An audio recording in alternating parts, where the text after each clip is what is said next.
دەستورێکی نمونەیی بۆ خێزانە مسلمانەکان. چەند جوان دەبێت کە هەموو خێزانێک شتێک وەک ئەم ڕێنماییانەی خوارەوە بکاتە جۆرە دەستورێک و ئەندامانی خێزانەکەی پێوە پابند بکات. بسم الله الرحمن الرحيم ومن يتوكل على الله فهو حسبه.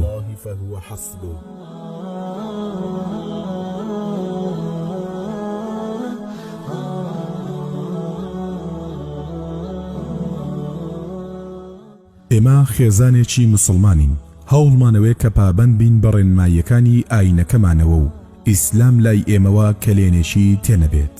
خێزانەکەی ئێمە هاوکار و هاریکاری یەکترن و پشتیوانی لە یەکتری دەکەین. هەر ناکۆچێکیش ڕوودات لە ناوماندا هەمومان کار دەکەین کەوا نەیهێڵین. خوێندنەوەی قورئان و ختمکردنی و یادکردنی خودا و شەو نوێژ لەو کارە گرنگانن کە خێزانەکەی ئێمە هەوڵەدەن بە زیندوی بیهێڵنەوە لە ماڵەکەماندا. پارێزگاریکردن لە دەستنوێژ ڕەوشتێکی گەورەیە و خواردنێکی بەردەوامە بۆ ڕۆح، بۆیە هەوڵەدەین هەمیشە دەستمان بە دەستنوێژەوە بێت. نوێژی بەیانی لای خێزانەکەی ئێمە بە پلەی یەکەم دێت و هەوڵەدەین خەوتنەکانمان وارێک بخەین کە ئەوەمان بۆ بپارێزێت. لەسەر خۆی و دەنگ بەرز نەکردنەوە و خۆ دوورگرتن لە بێزارکردنی یەکتری ئەکەینە سیمای خێزانەکەمان. هیچ ئەندامێکی خێزانەکەمان بە سەرکەوتن و دەرچوون نەبێت بە هیچی تر ڕازی نابێت.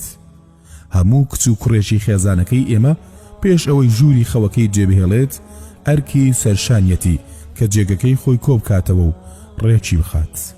هەمومان هەوڵەدەین کە زۆرترین سوود لە کاتەکانمان ببەین و بۆ ئەوەش ئەو پەڕی هاوکاری یەکتری دەکەین.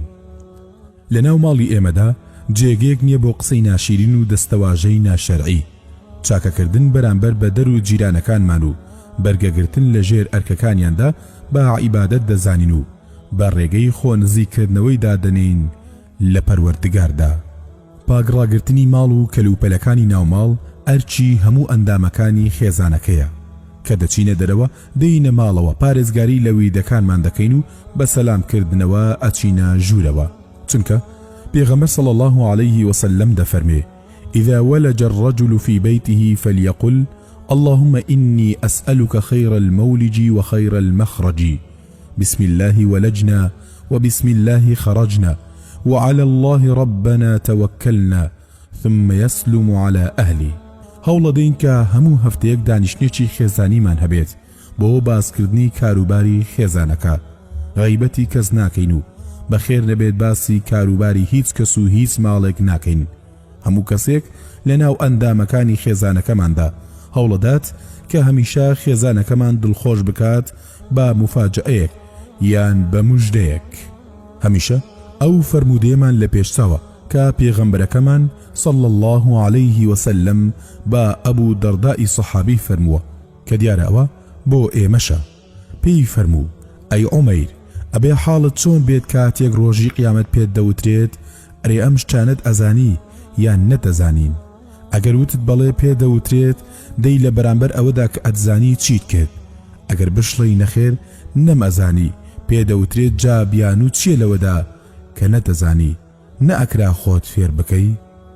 هەوڵەدەین ئەم دەستورە لە هەموو شوێنێکی ماڵەکەماندا هەڵواسین تا لە بە چاومان بێت بە هەمیشەیی و بیرمان نەچێتەوە.